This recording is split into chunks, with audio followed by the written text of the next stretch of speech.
Bagaimana cara supaya kita tidak gelisah dan ridha menerima semua takdir yang Allah berikan kepada kita? Teman-teman semua, supaya kita dalam keadaan yang tenang, gak ada cara lain selain ala bidzikrillah tatma'innul qulub.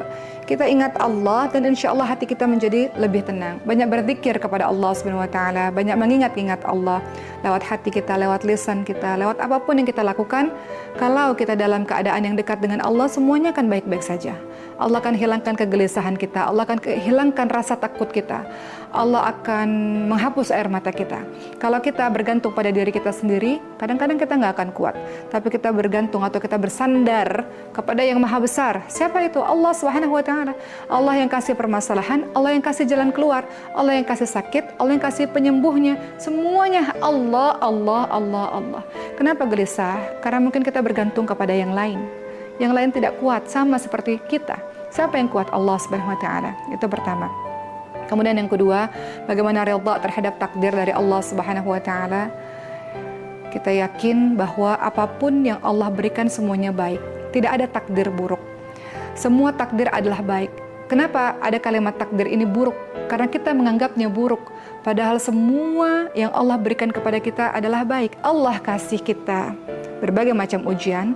Dengan ujian itu kita belajar tangguh, kita belajar kuat, kita belajar sabar, kita belajar berserah kepada Allah, kita belajar tawadhu, rendah hati, bahwa ternyata kita bukan siapa-siapa, kita bukan apa-apa, kita nggak punya apa-apa. Allah bisa berkuasa, bertindak sesuka-suka Allah Subhanahu Wa Taala. Lewat apa kita bisa mendapatkan semua karakter itu? Lewat ujian-ujian yang Allah berikan. Ingatlah, kenapa kalau kita diberikan ujian kebahagiaan, kita terima. Namun ketika kita diberikan ujian kesedihan yang penuh air mata, kita lantas marah-marah kepada Allah Subhanahu Wa Taala. Bukankah dalam surah Al-Anbiya 35 Allah Subhanahu Wa Taala berfirman, "A'udzubillahi minasyaitonir rajim. Kullu nafsin dha'iqatul maut wa nabluukum bisyarri wal khairi fitnah wa ilaina turja'un." Semua yang bernyawa mati. Allah menguji kita kadang-kadang dengan kebaikan, kadang-kadang dengan keburukan, yang dimaknai kadang-kadang dengan kebahagiaan, kadang-kadang dengan kesedihan. Begitulah cara Allah menguji kita. Semua kehidupan kita ini nggak bisa bahagia terus. Semua dalam kehidupan kita ini nggak bisa semua yang kita inginkan harus tercapai terus. Harus ada kita jatuh dulu, harus ada kita sakit dulu, harus ada kita terpuruk dulu. Untuk kita bisa kembali bangkit dan tahu bahwa yang menolong hanya Allah. Untuk kita bisa kembali menjadi orang yang membumi, untuk tidak terus melangit karena terus diberikan begitu banyak kebahagiaan oleh Allah Subhanahu Wa Taala. Jadi kembali kepada Allah.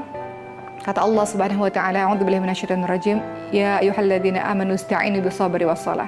Kalau terjadi apa-apa kepada kita, minta pertolongan kepada Allah dengan sabar dan salat.